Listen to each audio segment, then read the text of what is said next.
Du coup, là, on va aborder le thème des compléments alimentaires avec un de nos partenaires, c'est cette Sport Nutrition, et avec l'expérience aussi d'un coach sport athlé, Kader Chemnel, et l'expérience d'anciens sportifs de haut niveau, Alexandre et Jacques.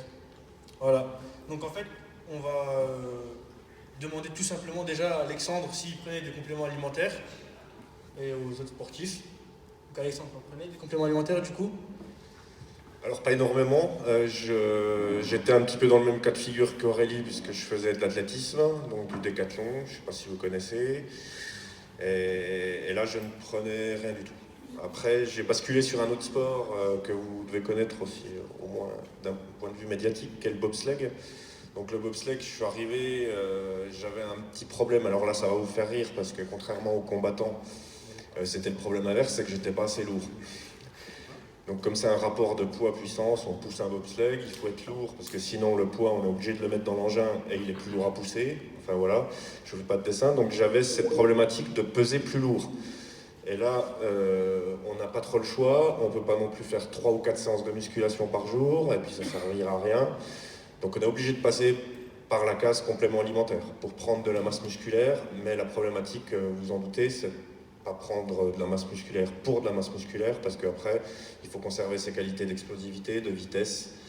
Donc je vous le détaille pas non plus, mais quand je suis revenu après cette période-là à l'athlétisme, j'étais plus lourd et j'avais perdu beaucoup de qualité athlétique par rapport à ça.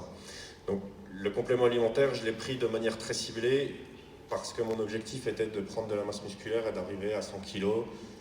Parce qu'en dessous de 100 kg, quand on fait du bobsleigh, on nous appelle les crevettes. Voilà, donc ça veut dire ce que ça veut dire. C'était assez spécifique. Voilà, donc je pourrais répondre à vos questions si vous en avez après. Je vais passer la parole à Jacques. Bonjour à tous. Donc il a tout à fait raison. L'idéal, c'est ce qu'Aurélie a dit. Ça, il n'y a pas de mystère. Si vous arrivez dans vos aliments à avoir votre rapport en protéines dont vous avez besoin en tant que sportif, ça c'est l'idéal. Les compléments alimentaires sont là en fait parce que je dirais c'est de plus en plus à la mode.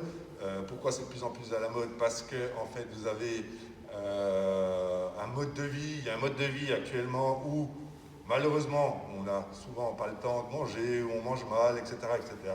On n'a pas notre rapport en protéines, surtout quand on est sportif, on a besoin de plus de protéines que quelqu'un qui va rester forcément devant la télé sur sa PS5.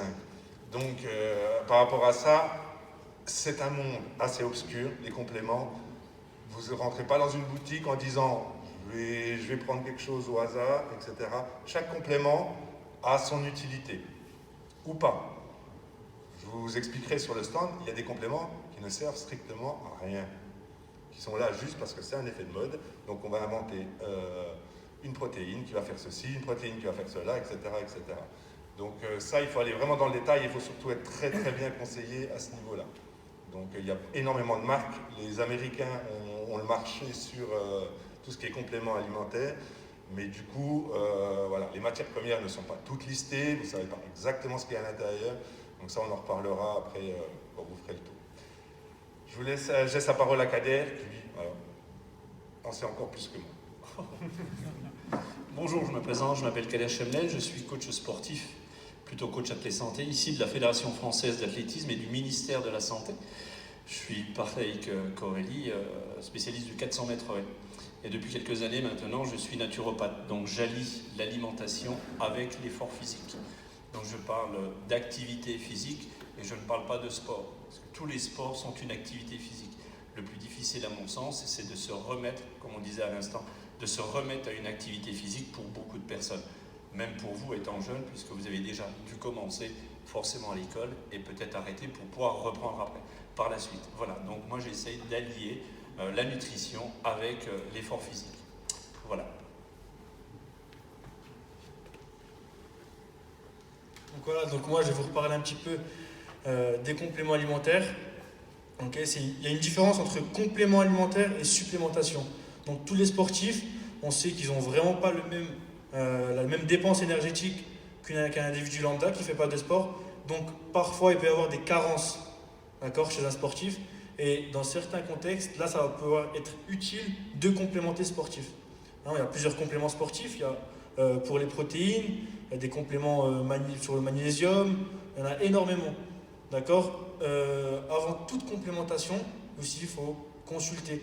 On va pas se dire, je sais que c'est la mode en ce moment, on voit beaucoup d'influenceurs le faire, aller prendre des compléments, des vitamines à la pharmacie, etc. Non, avant tout, c'est un équilibre alimentaire à avoir, d'accord? Et ensuite, avec des examens complémentaires, des prises de sang par exemple, des questionnaires, là on va pouvoir se diriger vers des compléments s'il en faut. Mais c'est bien des compléments, c'est pour complémenter une éventuelle carence due au sport qu'on pratique et due à l'activité physique qu'on va faire. Donc c'est pour bien sensibiliser sur les compléments alimentaires. Voilà pour moi. Je voulais poser la question, si vous me permettez, est-ce qu'il y en a parmi vous qui prennent des compléments alimentaires? Jouez le jeu, hein, c'est pas grave si vous en prenez, n'ayez pas peur. Hein. Alors est-ce que parmi vous, il y en a qui ont des parents qui prennent des compléments alimentaires? Je ne comprends pas. Oui. Je peux vous demander exactement ce que c'est complément alimentaire? Je voulais en arriver là, c'est pour ça. Qu'est-ce qu'un complément alimentaire? C'est pour moi qui vais parler du coup. Alors, oui. Finalement. Oui. Alors moi, je peux parler des compléments alimentaires en tant que naturopathe que naturels. Donc l'alimentation. Je peux alimenter une réforme alimentaire avec des compléments alimentaires simplement naturels. Donc, on va faire déjà une prise de sang, je peux faire déjà une prise de sang et je regarde où sont les carences. Les carences en fer, en vitamines, en magnésium ou autre, et je complémente avec un fruit ou un légume riche dans cette carence. Ce sont mes compléments alimentaires.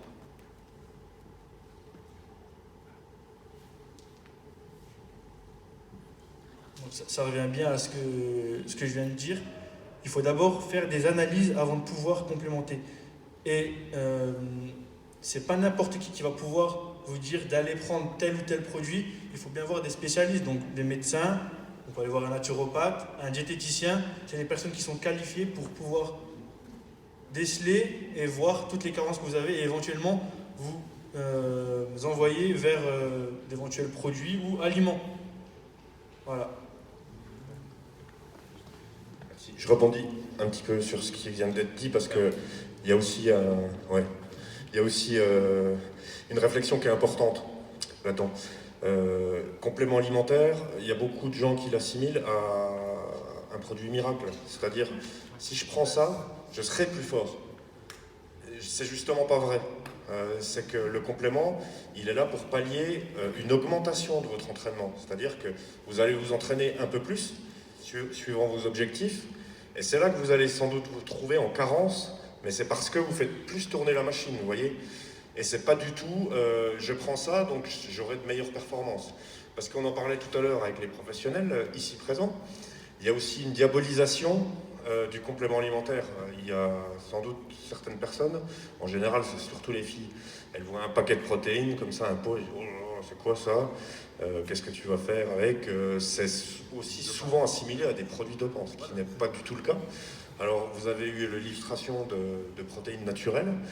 Il ne faut pas non plus diaboliser les protéines en poudre, synthétiques, qui sont quand même bien pensées. Mais moi, ce que je voulais dire par rapport à ça, c'est la façon d'appréhender le complément alimentaire. C'est, encore une fois, c'est pas un produit dopant, c'est pas un produit miracle, et ça doit avoir son utilité, d'où ce que disait aussi Imran, c'est avant d'en prendre, de bien comprendre pourquoi on en prend, de bien savoir si il faut en prendre, parce qu'après, voilà, vous l'avez déjà sans doute tous vécu, la vitamine C, on en prend, on pense qu'on va être un petit peu plus gaillard si on prend de la vitamine C, qu'on va supporter plus les maladies par exemple, et puis ça finit, vous savez où, hein, ça finit dans la pisse. Voilà. Donc de prendre un excès ne sert à rien parce que vous allez l'éliminer, le corps va l'éliminer. Votre corps il a un capital par rapport aux nutriments, par rapport aux vitamines, et puis s'il y en a trop, il n'est pas capitalisé. Donc il est évacué. Encore une fois, le complément, c'est pour pallier une intensité supérieure à ce que vous feriez d'habitude. Je peux rebondir simplement sur... Mais rebondis, je t'en prie. Jusque-là.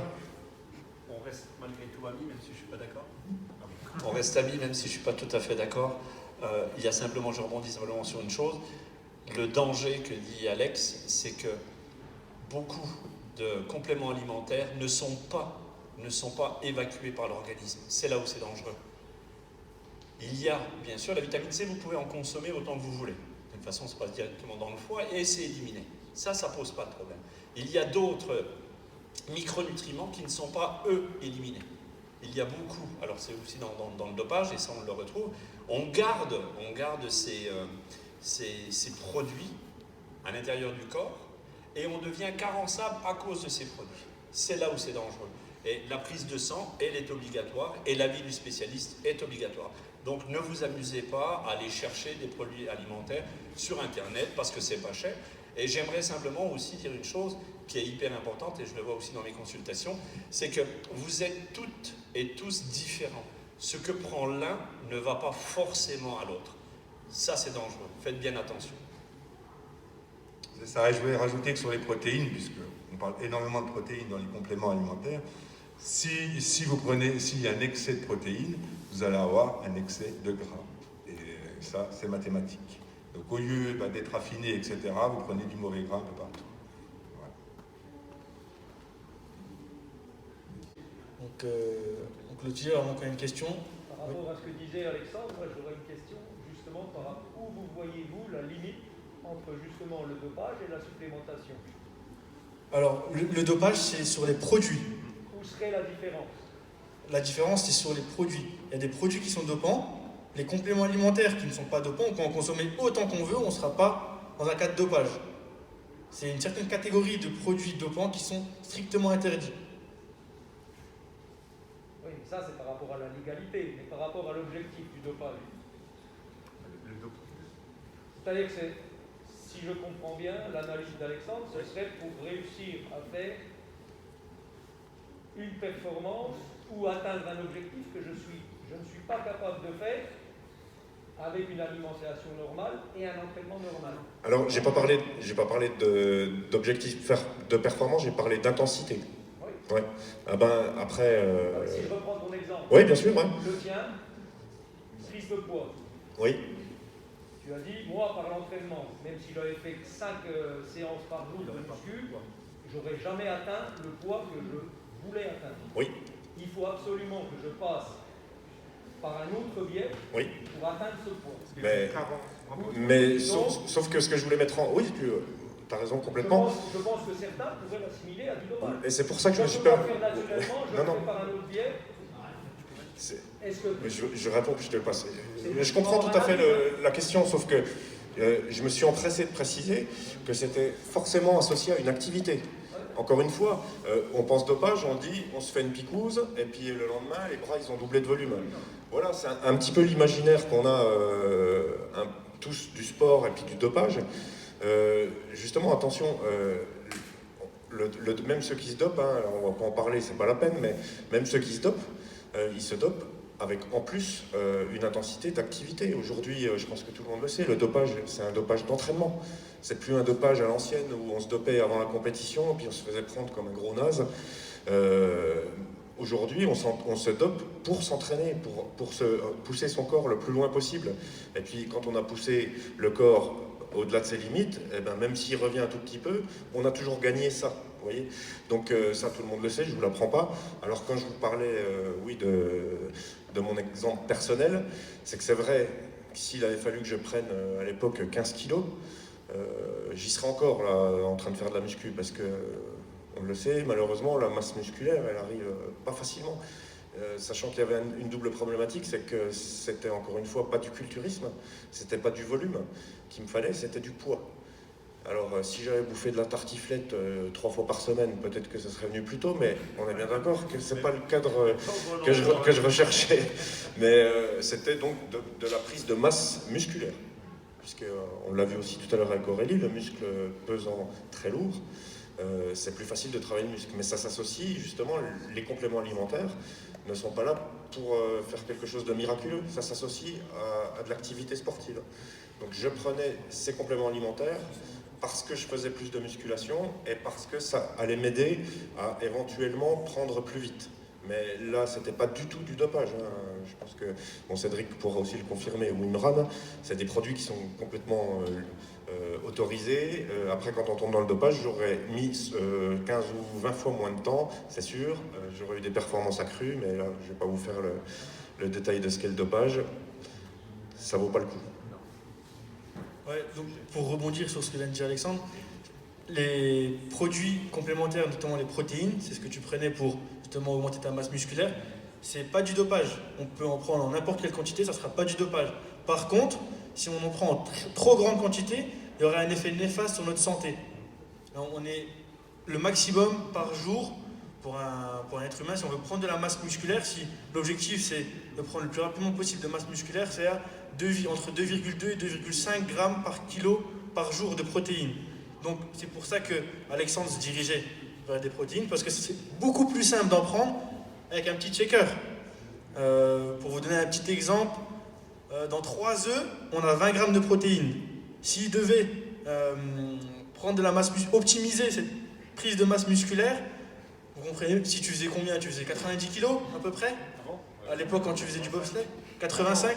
Dans le box, 100. Ouais, voilà. Il voulait prendre de la masse musculaire. Vous imaginez que pour optimiser cette prise de masse musculaire, on va multiplier 2,5 par son poids, et il devait consommer tout ça dans la journée. Donc ça fait à peu près 30-35 œufs dans la journée. C'est quand même assez compliqué de pouvoir consommer 35 œufs dans la journée. Donc là, c'est là que ça va être intéressant de se complémenter pour faciliter cette prise-là, justement. Là est tout l'intérêt de la complémentation. Pareil, pour les protéines, j'en reviens, c'est intéressant pour les sports de force en récupération. Si on a une compétition à l'extérieur, d'accord, on a une fenêtre métabolique, comme je l'ai dit tout à l'heure avec Aurélie, où il faut consommer dans les 30 minutes après l'effort pour optimiser justement la récupération. Si on est à l'extérieur, on doit se doucher et on ne rentre pas avant 3 heures chez nous. Et bien là, cette prise de protéines, cette prise de compléments alimentaires va s'avérer utile pour la récupération. Voilà. Petite question. Dans le cadre de la compétition, des choses comme ça, c'est en tant que sportif, c'est logique. C'est pas on rentre chez soi 3 heures plus tard, on dit ah ben faut que je mange.